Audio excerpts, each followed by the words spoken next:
We're back here on the radio program, and it is time to have our big debate, our big conversation here in studio.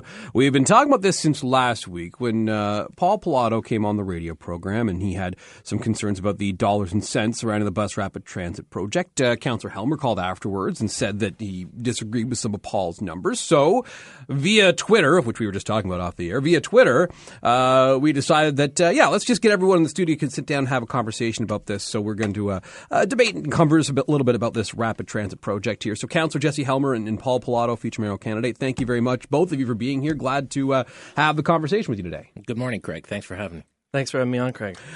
So here's what we're going to do. I'm going to start this with a 2-minute opening for each of you, and you can talk about what you like about the plan or don't like about the plan, whatever it happens to be. Then we're going to separate this conversation to a few different areas. We're going to talk about the financial aspect. We're going to talk about the way that this is going to be rolled out, the functionality, the construction aspect of it, and we're going to look at potential alternatives as well. So that's how we're going to take a look at that on the program today. Now, the opening statements are going to be timed, but otherwise it's just going to be a conversation, and if I feel like someone's filibustering that conversation, I may interject a little bit, and I'll be asking questions of both of you throughout the conversation here. That's okay with everybody involved? We're good there? Yep. Terrific. Right. All right, sounds good to me. So, just to do our opening statement, we'll start. I did a coin flip off screen or off air, but Mr. Paolatto, you can start with your opening statement. We'll do closing statements as well, and I'll let Councillor Helmer finish with that. But Mr. Paolatto, you can start with your opening statement on the rapid transit project. Well, good morning, Craig, and thanks very much for arranging this to your radio station. This very, very constructive dialogue, and of course to Councillor Helmer, very much appreciate him taking the time. One of the things that's struck me about this whole process was I did a blog on the PaolattoReport.com designed to provoke a reaction. It was designed to start to put some numbers around what this particular initiative might look like, both the costs and the risks. A lot of people have been focused on trees and routes and property acquisition, and those are all very important components. But the cost component applies to all Londoners. It's borne by the taxpayer, and all transit is subsidized. So I've been trying to figure out what the subsidy is, and so we undertook this effort to try and come up with some numbers, and then to speak to some of the risk profile associated with it. I think it's a pretty good piece of work. Councillor Helmer was kind enough to call in and raise some objections and concerns, and I'm open to some of the concerns because I did not profess to have all of the numbers completely accurate, simply because the information is very, very hard to get to. Having said all that, now I'm much more interested in trying to find out truly what is the cost of this project to Londoners, and what could this project cost in the long term. And then I'm looking to see if we can find some common ground at the end. So, depending on how things go, I mean, we could get into a grudge match and the loser shaves their head.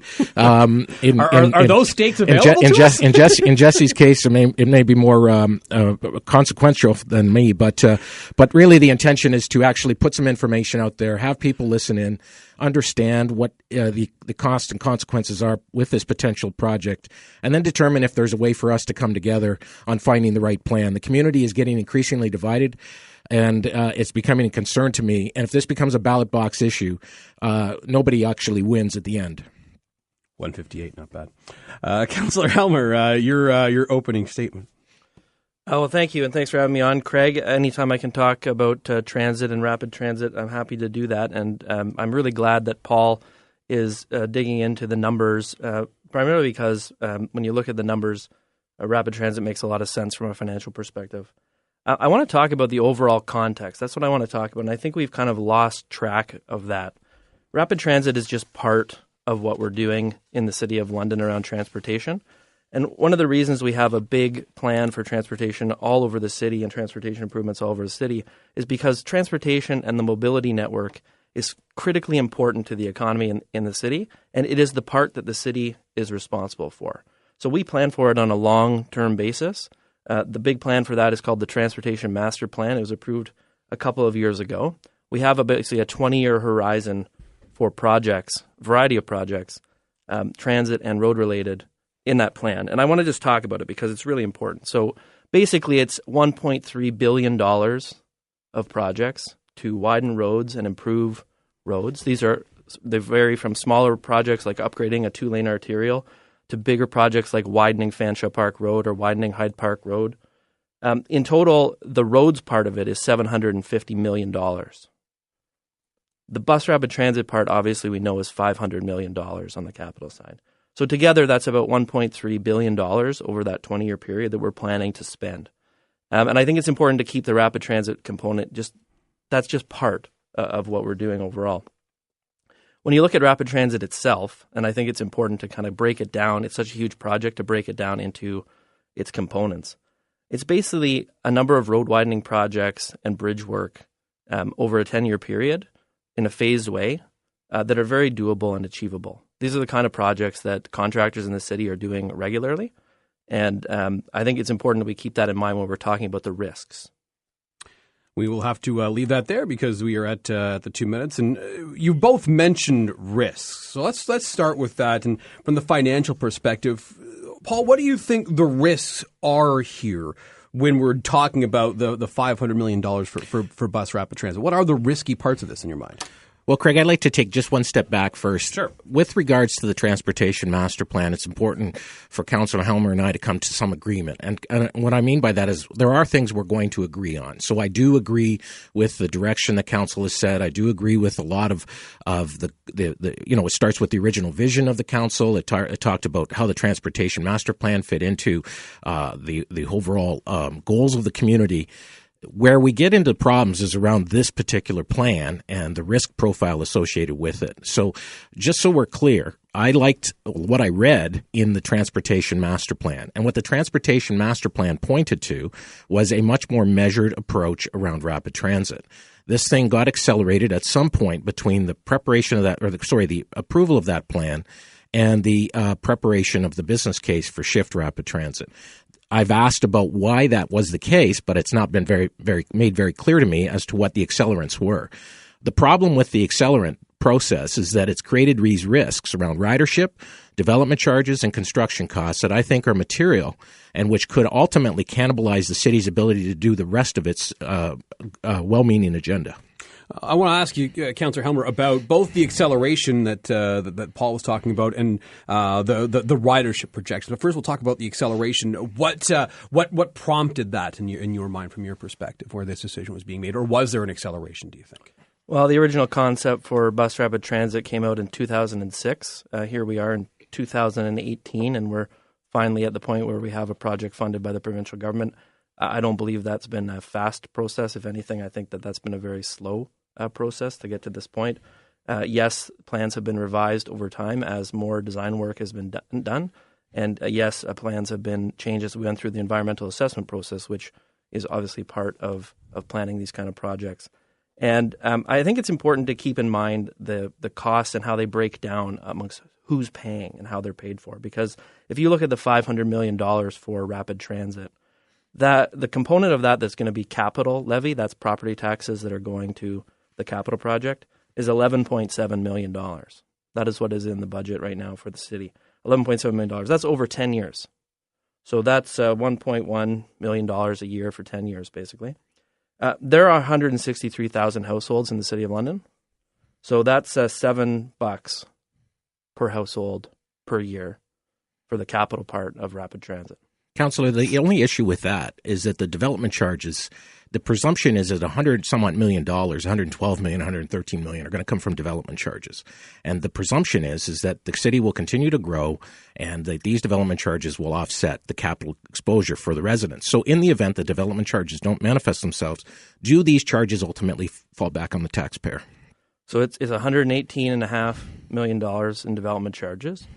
The last couple of years, we have had record-setting levels of construction in the city. In 2016, it was $1.4 billion. We collected $78 million in development charges just in 2016. Yes, it is possible the city will stop growing. I think it is extremely unlikely. We've had steady growth in both assessment and population over time, and we know we've got certain demographic trends happening. Then we're forecasting 77,000 more people in the City of London between now and when this project is up and running fully. That's a lot more people. They need places to live.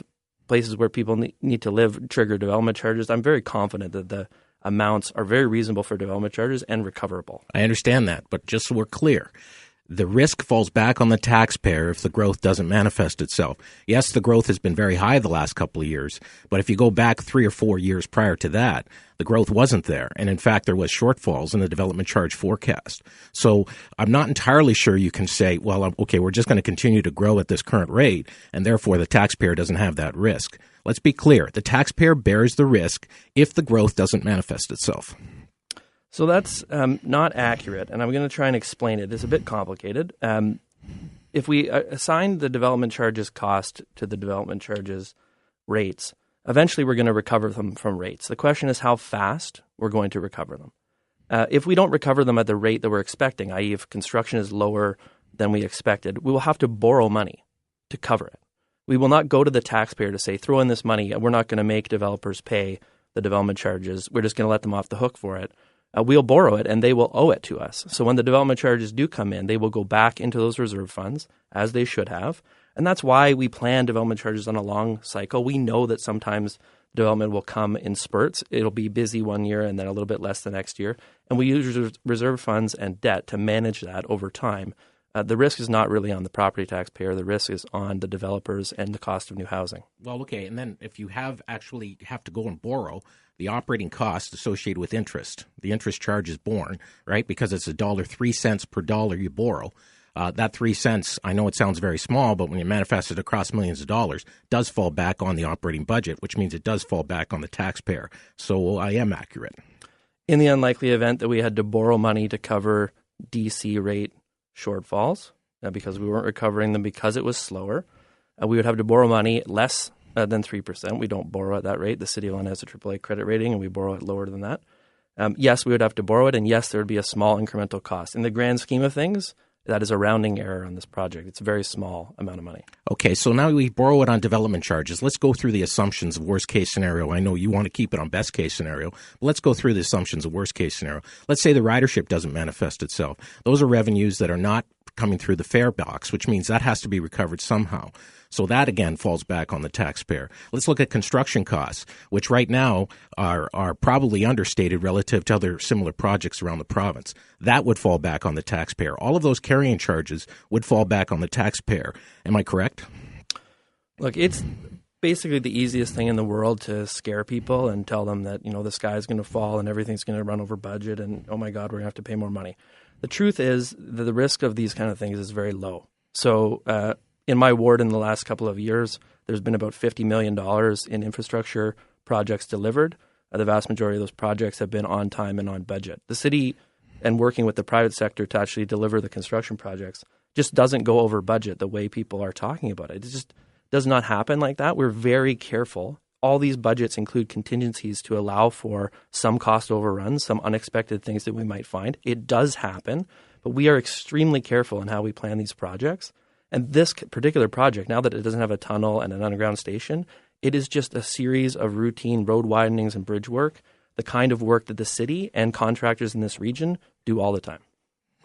We'll have to leave it there, take a very quick break. But on the other side of the break, we're going to talk more about this and dive a little bit deeper into this portion of the conversation. So stick around. You are listening to the Rapid Transit discussion with Councillor Jessie Helmer and Paul Paolatto here on the Craig Needles Show. It's London's only live and local mid-morning talk show. And this is Global News Radio. It's 980 CFPL. Thanks, Eric. Welcome back to the program here with Jessie Helmer and Paul Paolatto. We're talking about the Bus Rapid Transit project.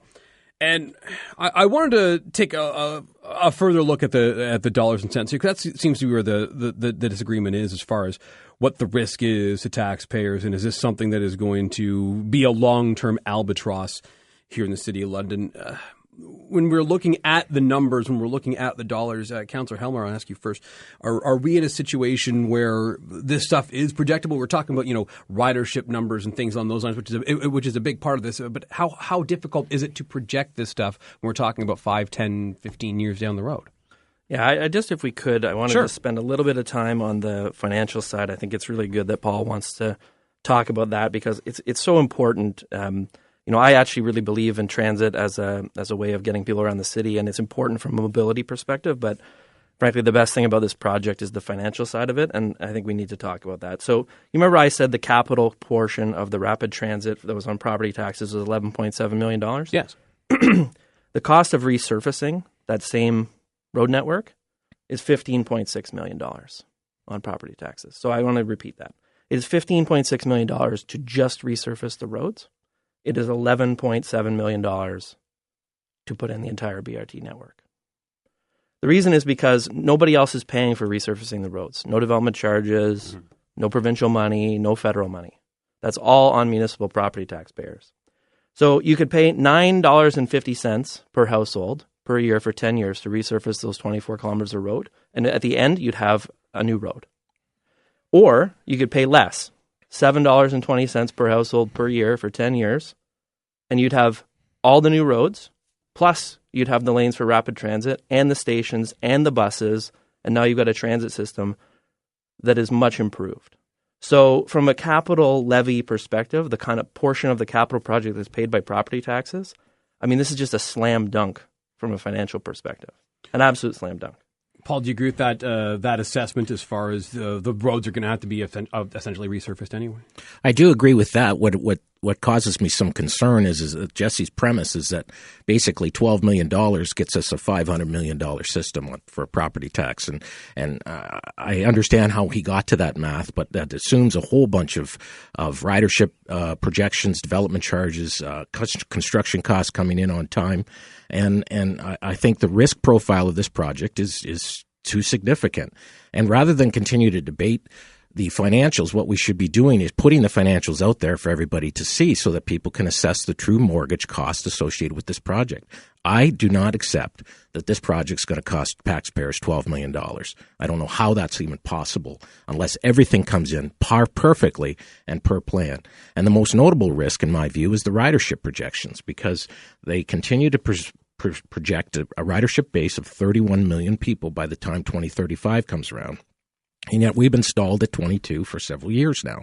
So and we're not only that, but we're having to buy riders now because we're having to do even more subsidization. And that has to be a factor costed into this. There has to be a factor costed in associated with subsidizing the feeder system so that you can get to the BRT system. Otherwise, only 23% of riders are going to be using the system. So I'm not entirely sure that that's an accurate assessment of the project. And what I would prefer to do is to sit down and put out an accurate assessment of the project that everybody can agree to around the methodology so that Londoners can truly appreciate the cost and the risk associated with it versus having to go through this charade where we keep trying to debate a single thing and say, this is good for you. I would much rather see the numbers out there. In fact, the reason I put the numbers out there in the manner I did was simply to make the case that this type of information should have been fundamental to the business case at the start of this exercise. And what's happening now is we're getting into defensiveness and divisiveness in our city. And we need to be better than that, or this will rip us apart. Councillor Helmer. Yeah, so first of all of the numbers that I'm using and talking about on the radio show are available in city reports from a variety of different sources. You know, I'm talking about the capital budget for the project. That we just passed that in council. It's in the budget for the City of London. That's where the $11.7 million is coming from. All these things are available. I would agree with Paul that it can be hard to track them all down because it's been happening over multiple years and it's in different places. And I think that there is some value in consolidating it and making it more easily available. When we talk about the operating costs, which is what Paul's getting at with, you know, the concerns around ridership and revenue and the, you know, the risk about are we going to actually grow the ridership and realize those revenues. Let's talk about the net operating costs. In 2019, the net operating cost, so that's the part that's not paid by fares, is $42 million. Some of that is paid for by the city and some of it is paid for by provincial gas tax. In 2035, that's the sort of end of the planning period that most of these reports are on, net operating costs are going to be $59.4 million. That's 41% more. So I can understand why, you know, Paul's concerned. But, well, look at all the operating costs. Well, it's worse than that, Councillor. It's actually worse than that because based on your own numbers, you guys are at $33 million funding. So the subsidy actually goes from 33. The net operating cost goes from 33 to 59.4. And the reason I'm looking at that is I'm looking at your financial reports on the LTC financial plan. So I'm having a hard time. What I'm trying to do is understand the gap between the 33 and the 42. Yeah, let me explain that. So the gap is the provincial gas tax, which it's like you don't know that it exists. Right now it's $9.9 million a year, and it covers a variety of things that the Transit Commission does. It also, the $42 million, includes the specialized transit system, which obviously helps people who have mobility challenges get around the city. If we're going to talk about the whole transit system and everything that's happening at the transit system, I'm going to use the numbers that are about the entire thing. So $42 million is the budget for the net operating cost for transit next year. We're talking about it going to 59.4. That's 40% more, 41% more. But the provincial gas tax is scheduled to double in 2021. So by the time we come around to 2035, there will be $23 million a year, not 9.9, $23 million a year coming in from provincial gas tax. So it's gone up 132%. So your operating costs have gone up, but so has your provincial gas tax funding. What does that mean for the part that isn't gas tax? It means it's gone from 42.0 million to 44.5 million, which is only 6% increase in net operating costs. So I think we got to talk about what the real numbers are. We know the gas tax is going to double. We know it's going to reduce the reliance on property taxes. And I think that's really important for people to know. It's not all on property taxes. I understand, Councillor, but you're also picking up fare revenues that you've got increasing from $1.37 to $1.87. You're counting on that continuing for 31 million riders, which right now you're stuck at 22. I really think this needs to be cash flowed out because even on these numbers right now, you and I are confused, and we know them probably better than most people in the city. Let's talk about the ridership numbers after we take a quick break here. So more of the Craig Needles Show, more of this discussion coming up after Jess Brady gives us a newscast. You're listening to Global News Radio. It's 980 CFPL. That's right. We didn't really agree to those stakes beforehand. There was talk of head shaving. We'll see. I'm here with Councillor Jesse Helmer and Paul Paolatto. We're talking about the bus rapid transit discussion in the city right now. And I wanted to ask about ridership projection. We were talking about that a little bit before the break here, but I wanted to ask where the ridership projection numbers come from. And Paul, you have some concerns about that. You were talking about that right before we hit the news about the money that we're thinking is going to come in from the number of people who are taking this system, and you've got some concerns about that. Well, it's just that this is where most projects fail. The ridership projections that I've seen around a lot of the Metrolink projects and other areas simply have not manifested themselves. Some ridership is going up, but ridership across the country on balance is dropping. Ridership in the United States is dropping.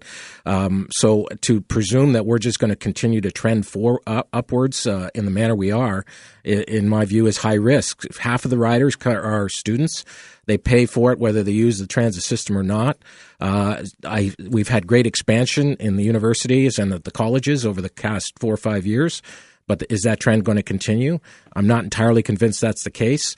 And to me, that's the biggest risk in the plan. So I mean, this is where the guesstimate comes in and confidence comes in around ridership. I would much rather err on the side of conservation and managing our cost structure in accordance with existing ridership and build it in accordance with existing ridership versus continue down a path where we say we'll build it and they will come.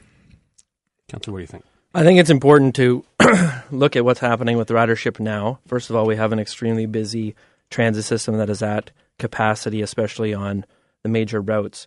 Right now, the reliability of the major routes running in the peak period is basically at a point where every other bus is late. Every other bus is late. Mm-hmm. You're taking the transit system, if that's how you get around town. On average, only 7 out of 10 buses are on time, and on the busy routes, only 5. Or 6 buses are on time. That's because they're running in mixed traffic. That's because they're very busy and they're stopping frequently to pick people up at all these stops along the roads. We have to put in a dedicated lanes, transit signal priority, to improve the reliability. With dedicated lanes and transit signal priority, you'll have reliability like 90%, not 55%.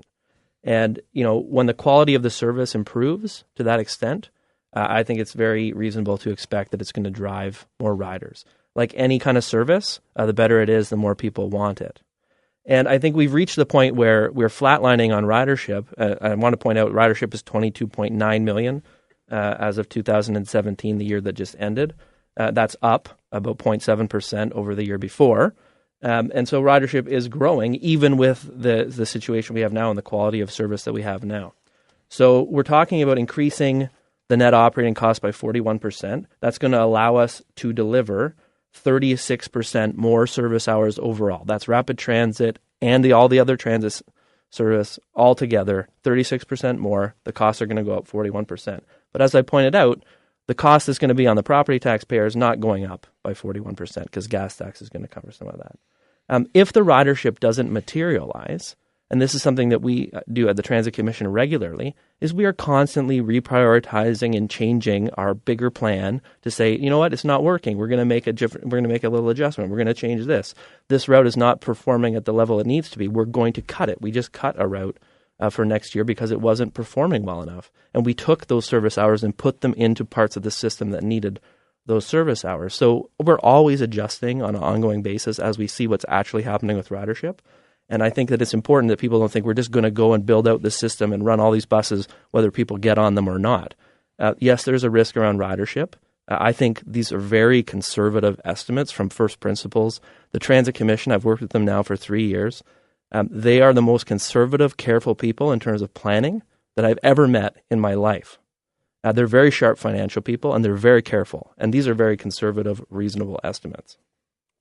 Well, and I honestly, Councillor, I think that the part that always troubles me about this process is why don't we, instead of building this thing and they will come, why don't we do what I hear a lot of transit leadership people tell me and frankly what other organizations that we are modeling ourselves after have done, which is build in accordance with capacity. So start with signal prioritization, start with ease of transaction.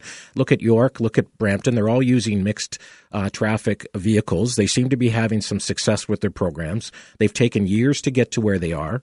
Even Waterloo started 10 years ago on express buses to build the capacity that helps support numbers around what now is LRT. So I'm just suggesting to you, rather than throw everything into this thing and then face a potential downstream risk, because we're all counting on numbers which really have not manifested themselves in other centers, why don't we do this in a managed way that reflects the ability to improve the service without necessarily having to go through the divisive process of dedicated lanes, high construction costs, disruption to people and communities and neighborhoods and frankly, to put our community at a long-term risk because, and I'll give you an example.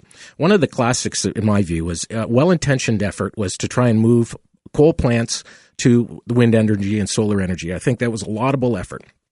The Ontario government got behind this program, and what sounds like a great goal now becomes suddenly a problem. And now electricity rates are high because we're producing way more electricity than we can consume, and people are having to pay these long-term contracts that are going to be borne for the next 15 years. My fear, sir, is that this is what we're doing with this BRT system. We simply do not have the ridership, and what this council is doing is it's signing up our community to a long-term risk that may or may not be serviced down the road. That's not a scare tactic. That's a reality check. And part of the reason I'm doing what I'm doing here is to bring this attention to Londoners because they need to know that somebody's got their back.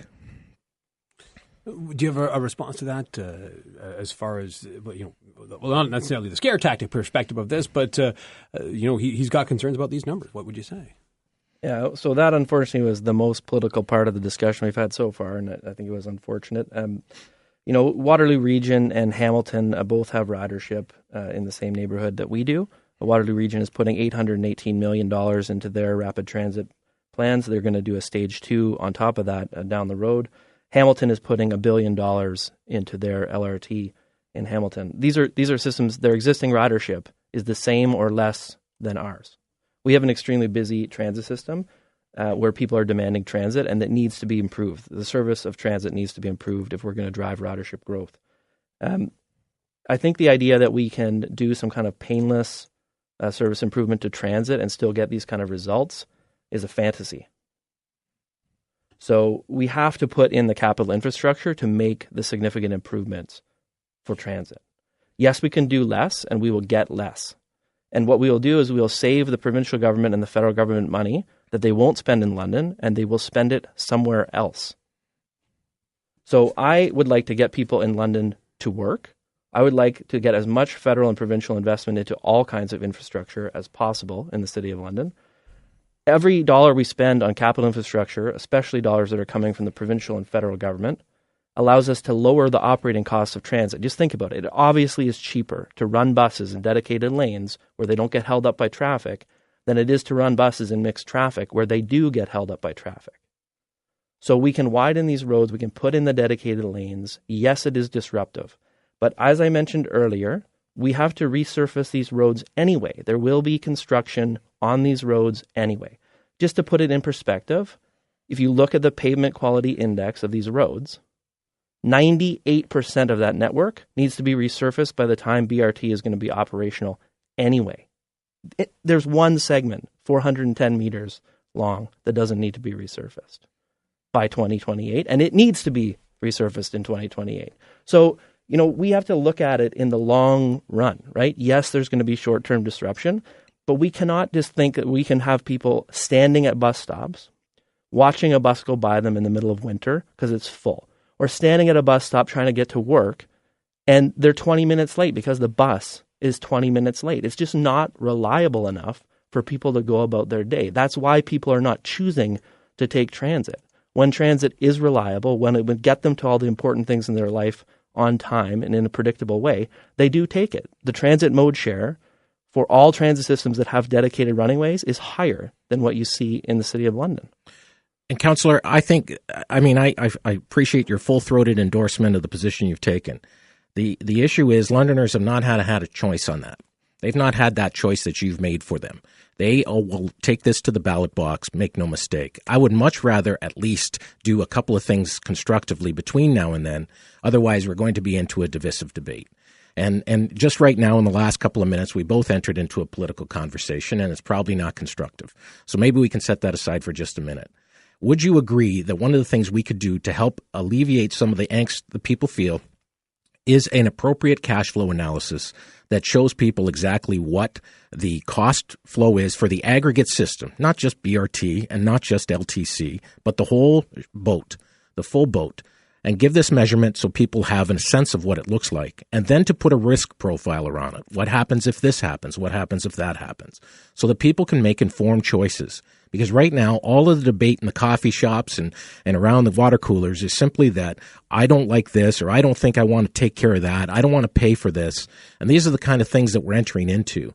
If you believe in what you believe in, and I believe that you do, then why don't people like yourself and myself sit down and come up with a plan, not a plan per se, but a cash flow analysis so that people can make an educated choice around the risk profile that they're prepared to absorb. Because you're making a choice for them. I'm contesting that choice. And in the absence of doing that kind of constructive compromise approach, people like you and me are going to end up in a debate right through to October, and the winner is going to be no one. Well, we'll take a break there. Obviously, there's more to go over here before we wrap up the program. So we'll take a quick pause. More of the Craig Needles Show, more of this discussion after we step aside for just a couple of minutes. You're listening to Global News Radio. It's 980 CFPL.